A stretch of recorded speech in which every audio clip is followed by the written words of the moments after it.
عامر مغل صاحب، آپ کی نظر میں جو لوگ بہت سارے ایک تنقید کر رہے ہیں کہ فیول پرائسز کی صورتحال میں حکومتی پالیسی تذبذب کا شکار نظر آئی، کنفیوژن کا شکار نظر آئی، ایک رات پیسے بڑھتے ہیں دوسری رات پیسے گھٹتے ہیں، آپ کا اوپینین مغل صاحب؟ جی، سب سے پہلے آپ کا شکریہ تاج توئی صاحب۔ دیکھیں، آپ نے جو بات کی نا، ٹرمپ جو ہے وہ ایک مطلب اب دنیا میں وہ کھل کے وہ سامنے آ گیا، وہ ایک ذہنی مریض ہے۔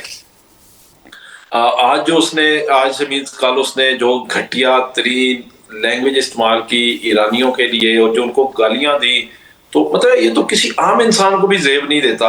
اور پھر جو وہ ظلم کر رہا ہے، پوری دنیا کو پتا ہے کہ اس نے ایک جنگ جو ہے امپوز کی ہوئی ہے، ایران پہ مسلط کی ہوئی ہے۔ اس نے اسرائیل کے ساتھ مل کے، اس کے پاس کوئی جواز نہیں تھا کہ ایران کے اوپر حملہ کرتا۔ پھر ایران کے اوپر حملہ کرنے کے بعد اس نے ان کی ٹاپ لیڈرشپ کو شہید کیا، جو اس نے پچھلے سال حملہ کیا تھا اس میں بھی، اب اس میں بھی اس نے ان کے سپریم کمانڈر کو شہید کر دیا۔ پھر اس کے بعد اس نے دیکھیں اسکول کے معصوم بچوں کو نہیں چھوڑا، کوئی 150 یا 250 کے لگ بھگ اس نے بچے شہید کر دیے۔ پھر اب ان کے وہ پل تباہ کر رہا ہے، ان کا انفراسٹرکچر تباہ کر رہا ہے، ان کے جو توانائی کے جتنے ریسورسز ہیں، لائک بجلی، الیکٹریسٹی، مطلب ان چیزوں کو، پورے انفراسٹرکچر کو تباہ کر رہا ہے۔ اور جب وہ کہہ رہا ہے کہ اب میں منگل تک کا اس نے جو ٹائم کہہ رہا ہے میں نے دیا ہوا ہے، اور اس کے بعد میں پتہ نہیں کیا تباہی لے کے آؤں گا، لیکن اس ساری صورتحال میں سلام پیش کروں گا ایرانی قوم کو۔ اور وہ جس طریقے سے متحد ہوئے ہیں، جس طریقے سے وہ کھڑے ہوئے ہیں، جس طریقے سے وہ مقابلہ کر رہے ہیں، آپ یقین کریں کہ اس حالیہ دور میں اتنی اس لیول پہ بہت کم نظر آیا ہے کہ کوئی قوم کھڑی ہوگی ہو۔ تو آج تک تو کوئی 37-38 دن ہو گئے ہیں، تو بجائے اس کے کہ ایران کی رجیم چینج ہو، جس طرح ابھی علی ارشد صاحب کہہ رہے تھے کہ ان کی اپنی کوئی رجیم جو ہے وہ چینج ہونا شروع ہو گئی ہے۔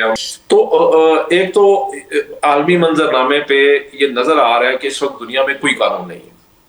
امریکہ کی مرضی ہے، وہ جب چاہے وینزویلا کے صدر کو اٹھا کے جا کے اپنے پاس قید کر لے، اور امریکہ جو ہے وینزویلا کے تیل کے ذخائر پہ قبضہ کر لے۔ اور ساری دنیا کو پتا ہے کہ پوری دنیا میں سب سے زیادہ تیل کے ذخائر وینزویلا میں ہیں۔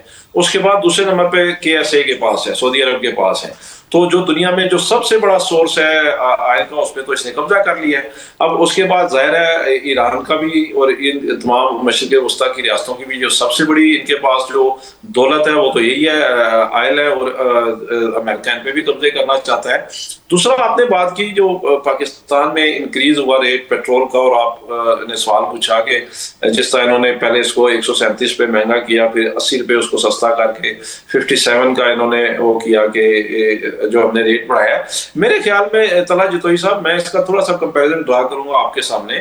ایگزیکٹ یہی صورتحال تھی کورونا کے بعد، جب کورونا آیا تو 86 سے تقریباً چلا گیا تھا کروڈ آئل جو ہے وہ $115-117 فی بیرل کے درمیان، اور اس وقت روس یوکرین جنگ بھی شروع ہو چکی تھی۔ تو اس وقت ڈالر کا ریٹ تھا 172 کے اراؤنڈ اباؤٹ تھا، ہماری جب گورنمنٹ تھی۔ تو عمران خان نے کیا کیا کہ پیٹرول پر ٹیکس صفر کر دیا۔ تو جب ٹیکس صفر ہوا تو یہ ہمیں کاسٹ کرتا تھا گورنمنٹ کو 150-60 پہ، تو عمران خان نے اس کو فکس کر دیا۔ اب اس وقت سب سے پہلے تو ان کی نااہلی سے نا ڈالر چلا گیا 172 سے 282 پہ یا 285 پہ۔ تو اگر آپ ابھی بھی کمپیریزن ڈرا کر کے دیکھیں، آج بھی اگر یہ اس مشکل وقت میں عوام پہ ٹیکس کا بوجھ نہ ڈالیں، اور جتنے کا پیٹرول ان کو مل رہا ہے اتنے کا ہی قوم کو دینا شروع کر دیں، تو آج بھی اگر ڈالر کا ریٹ ہمارے ٹائم کا ہوتا ہے 172، تو آج بھی قوم کو 150-60 کا پیٹرول دے سکتے تھے۔ لیکن ڈالر جو سراسر علی گور صاحب کی اور علی ارشد صاحب کی پارٹیوں کی نااہلی کی وجہ سے 172 سے 282 پہ چلا گیا، تو آج بھی آج کے ڈالر ریٹ کے حساب سے اگر یہ دیں اور اس پہ ٹیکس نہ لگائیں، تو آج بھی پیٹرول جو ہے وہ 250 کے اراؤنڈ اباؤٹ یہ دے سکتے ہیں قوم کو۔ تو اس کے اوپر جو ٹیکسز ہیں، یعنی کہ انہوں نے ٹیکس لگائے ہوئے تھے 211 روپے پر لیٹر پہ۔ میں آپ کو بالکل سمرائز کر کے بات بتا رہا ہوں۔ اب 211 میں سے انہوں نے 180 کم کر دیے، تو اس وقت بھی یہ قوم سے 130-40 روپے فی لیٹر پہ لے رہے ہیں، ٹیکس لے رہے ہیں۔ وہ کس کے لیے لے رہے ہیں یہ سن لیں۔ وہ اس لیے لے رہے ہیں کہ ان کے اسپیکر کو 50 لاکھ تنخواہ ملے، جو کہ فارم 47 کا جعلی اسپیکر ہے۔ ان کے سینٹ کے چیئرمین کو 50 لاکھ تنخواہ ملے جو فارم 47 کا جعلی چیئرمین ہے. ان کے جتنے منسٹرز ہیں, جتنی بیوروکریسی ہے, ان کو مہینے کے اربوں روپے کا اجازت دیں مغل صاحب, جس کی تنخواہیں دگنی, ان کی مراعات دگنی. یہ جو ٹیکس پیٹرول پہ لگایا گیا ہے یہ کوئی عوام کے لیے نہیں لگایا گیا, یہ اشرافیہ کی مراعات کے لیے لگایا گیا, ان کو لوٹ مار کے لیے لگایا گیا, چونکہ یہ عوامی حکومت نہیں ہے. اجازت دیں میں حکومتی نمائندے کی طرف بڑھوں. علی گور بلوچ صاحب, حضور جنگ 38 دنوں سے جاری ہے جس میں ایک دن کا سیز فائر نہیں ہو پا رہا ہے. علی گور بلوچ صاحب, یور اوپینین سر. بسم اللہ الرحمن الرحیم.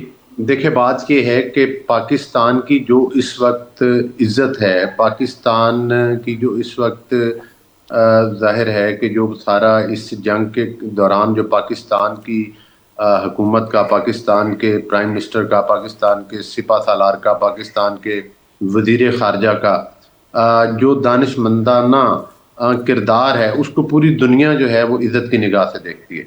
ماں سوائے چند وہ لوگ جن کو آپ ولاگرز کہتے ہیں اور باہر سے بیٹھ کر ڈیجیٹل دہشت گردی میں ملوث ہیں, وہ آپ کو پاکستان کے خلاف کہیں نہ کہیں بکواس کرتے ہوئے نظر آتے ہیں. تو میں سمجھتا ہوں کہ بائی اینڈ لارج تو اس وقت جو ہماری حکومت کی جو اسٹریٹجی اور ہماری لیڈرشپ کی جو ہے وہ قابل تعریف ہے, اور اس میں ظاہر ہے پوری اتحادی جماعتوں کی لیڈرشپ کو بھی کریڈٹ جاتا ہے, جس میں زرداری صاحب کی مشاورت بھی یقینی طور پر شامل ہے. آپ نے دیکھا کہ ایسے حالات میں کہ اس وقت پاکستان کے چائنا کے ساتھ اچھے ریلیشن ہیں, امریکہ کے ساتھ اچھے ریلیشن ہیں, سعودی عربیہ کے ساتھ اچھے ریلیشن ہیں, یو اے ای بھی ٹھیک ہے, اور اس کے ساتھ دیگر ہمارے ممالک جو ہیں. ایک وہ وقت تھا جس کے قصے ابھی بیان کیے جا رہے تھے, تو ہم اپنے خارجہ محاذ کے اوپر تنہائی کا شکار ہو چکے تھے.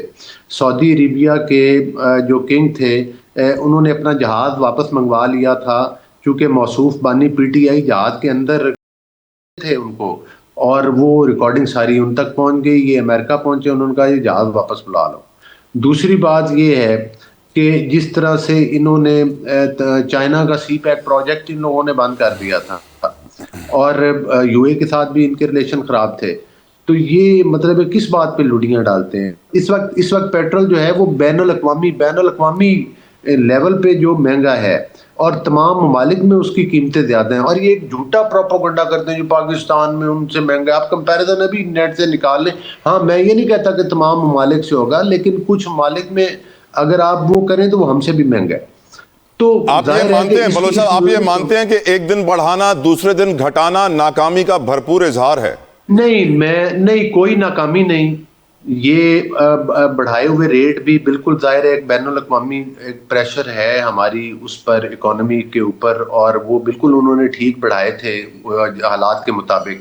لیکن ظاہر ہے کہ جب لوگوں کی طرف سے یہ آواز گئی کہ یہ بوجھ بہت زیادہ ہے, تو اس میں پرائم منسٹر صاحب نے بہت مہربانی کی, نہ صرف پیٹرول کی قیمتیں کم کی بلکہ اور دیگر ریفارمز کی. پنجاب کے اندر آپ نے دیکھا کہ پبلک ٹرانسپورٹ جو ہے وہ مریم صاحبہ نے بالکل فری کر دی. مرکز میں بھی جو ہے مطلب ہے کہ جو چھوٹے بائکس والے ہیں یا دیگر چیزیں یا ٹرانسپورٹ والے ہیں یا ریلوے کے ہیں, ان میں بھی بہت اچھے گورنمنٹ نے اقدامات کیے ہیں. تو لہذا ان حالات میں اور لاک ڈاؤن کی طرف نہیں گئے, صرف ٹائم مینجمنٹ کر رہے ہیں. لیکن میں یہ گزارش کروں گا کہ ان کو کچھ ہوش کے ناخن لینے چاہیے.